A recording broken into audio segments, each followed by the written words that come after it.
नमस्कार मंडळी, मी अश्विनी चॅनलवर तुमचं खूप मनापासून स्वागत करत आहे। आज आपण पाहत आहोत मसुराची आमटी। चला तर मग आपण हे मसूर आता शिजवायला लावूया। हे मसूर मी रात्रभर भिजायला घातले होते। आता हे कुकरमध्ये शिजवून घेणार आहे आणि बनवणार आहे मसुराची आमटी।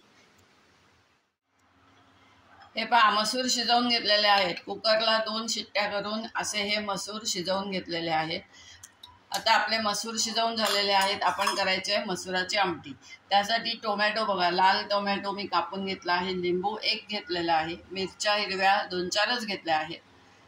कढीपत्ता घेतला आहे आणि ही लसूण आहे, ही बत्ता मारून घेतलेली आहे, मिक्सरला काढायची नाहीये। अशी लसूण आपण आमटीला घालायची, म्हणजे बघा चव किती भन्नाट येते। कांदा न घालता मसुराची आमटी। चला तर मग आता आपण कढई तापायला ठेवली आहे। तेल घातलेलं आहे। तेल थोडंसं जास्त लागतं ह्याला। तेल मी साधारण 3 पळ्या घातला आहे। आपलं रोजचं जे स्वयंपाकघरातलं माप असतं ते 3 पळ्या। आणि आता आपण फोडणी करूया आणि मसुराची आमटी फोडणीला घालूया। आपलं तेल तापलेलं आहे। आपण आता फोडणीसारखी फोडणी करायची आहे। मोहरी तडतडल्याशिवाय जिरं घालायचं नाही। तुम्ही जशी रोज फोडणी करता भाजी आमटीला तशीच फोडणी करायची। थोडासा गॅस मीडियम ठेवलेला आहे।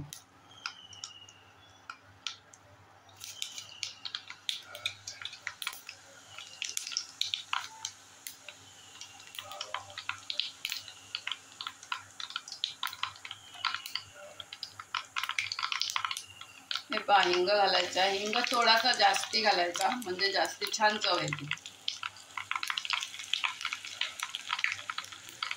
हळद घालायची।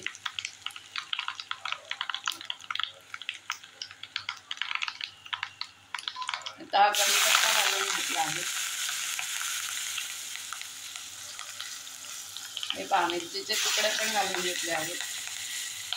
आपल्याला लाल तिखट पण घालायचं आहे, मिरची पण घातली आहे। मिरचीचा वास चांगला येतो या आमटीला। आता ही पाहिली लसूण जी खरडून घेतली आपण, फक्त ठेचून घ्यायची, ती घालून घेतलेली आहे।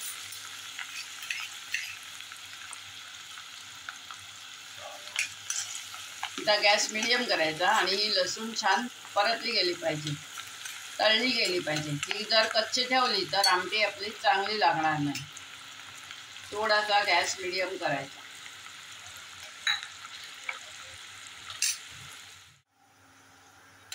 हे पहा, आपली लसूण झालेली आहे। आता आपण ह्याच्यात टोमॅटो घालून घेऊया।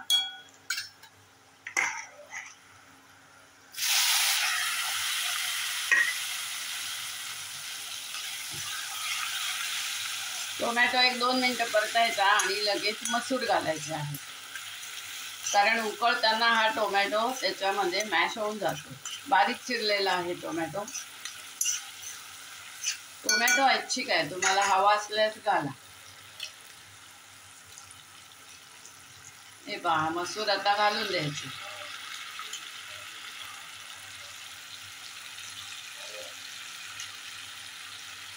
आता मात्र हे मसूर जेव्हा शिजतात तेव्हा त्याचं पाणी आपण काढायचं नाहीये, त्या पाण्यासकटच घालायचे आहे, कारण आपण मसुराची करतो आहे आमटी। आणि मसुराची उसळ करताना सुद्धा मसुराचं पाणी काढायचं नसते।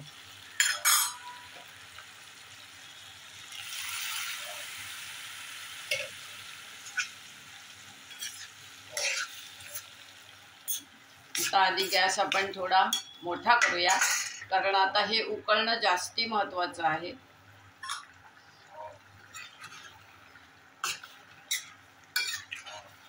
आता ह्याच्यात आपण मीठ आणि सर्व मसाले, गूळ असं घालून घेऊया आणि मग ही आमटी उकळायला ठेवूया। अजून ह्याच्यात पाणी घालायचं आहे।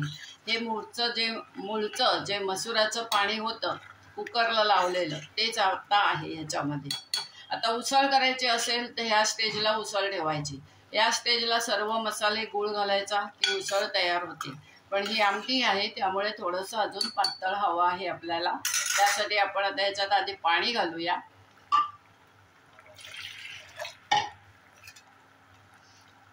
त्या मसुराच्या भांड्यातच बघा मी पाणी घालून घेतलं आहे।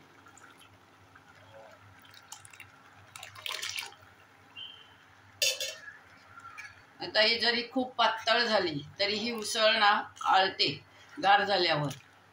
तर हे पहा एवढं पातळ ठेवलेलं आहे. आता ही जर अळली तर गरम करताना परत थोडंसं पाणी घालावं लागतं ह्याला. आता आपण घालूया सर्व मसाले.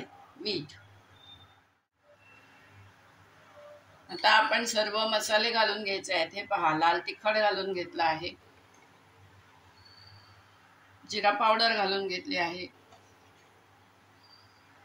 धना पावडर घालून घेतलेली आहे. हे पहा लिंबू पिळून घेत आहे. आधी अर्ध लिंबू पिळून बघितला आहे. जर आंबटपणा लागला चांगला तर अर्ध लिंबूच पुरणार आहे, नाहीतर आपण दुसरा अर्ध जे आहे तेही आपण घालून घेऊया. सर्व लागणारं मीठ घालायचं आहे.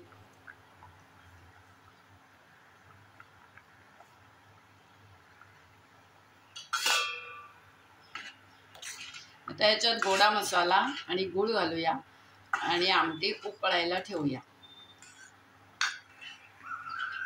हे पहा आमटी म्हटलंय म्हणून आपण एवढं पातळ केलं आहे. उसळ मगाशी मी तुम्हाला दाखवली त्या स्टेजला सर्व हे मसाले घालायचे आणि गूळ घालून उकळवायचं. ही झाली मसुराची उसळ. हे पहा गोडा मसाला घालून घेतला आहे. गोडा मसाला नुसता घातला, धना जिरा पावडर जर तुमच्याकडे नसेल, नाही घातले तरी चालेल, किंवा गोडा मसाला नसेल आणि धना जिरा पावडर असेल आणि ती घातली तरी पण चालेल. हा पहा गूळ घालून घेतलेला आहे. याच्यात गूळच घालायचा आहे, साखर नाही घालायची. गूळ तुमच्या अंदाजाने घालायचा आहे. तुम्हाला कितपत गोड पाहिजे. गोड जास्ती करायचं नाहीये आपल्याला आमटी. आपण जेव्हा आमटीला कसा गूळ घालतो, चिंच गुळाची आमटी करतो त्याप्रमाणेच गूळ घालायचा. आता हे छानपैकी रटमट उकळू द्या. ह्याच्यात ओला नारळ घालायचा राहिलेला आहे, तुम्ही आता घालताय, आणि कोथिंबीर घालते. ही आपली झाली मसुराची आमटी. हे पहा आपण नारळ घालून घ्यायचा आहे. ओला नारळ मी यावेळेस फोडणीत घातला नाहीये. फोडणीत घातला तरी पण चालेल. थोडीशी कसुरी मेथी घालत आहे, अगदी थोडी घालायची आहे. आता हे अजून एक 5 मिनिटं उकळू द्या, कारण आपण आता नारळ घातला आहे ओला. ओला नारळ घातल्यावर पदार्थ छानपैकी उकळला पाहिजे. आणि सर्वात शेवट गॅस बंद करून कोथिंबीर घालायची. ही आपली झाली आमटी. हे पहा आपली आमटी उकळून तयार आहे. आता झालेली आहे ती. ही कोथिंबीर चिरून घेतली आहे, ही घालून देऊया. आणि कोथिंबीर घातल्यावर कधीही वरती नुसती ठेवायची नाही, ती पदार्थात ढवळून टाकायची. नाहीतर ती वरती जर तुम्ही ठेवलीत आणि झाकण लावलं तर अगदी काळीच पडते. आता मी पदार्थ हा झाला की लगेच झाकण ठेवत नाही, एक ध्यान द्या. थोडा वेळ ही आमटी अशीच उघडी ठेवायची आणि मग ह्याच्यावर झाकण ठेवायचं. हे पहा ही अशी आमटी आपली तयार झालेली आहे.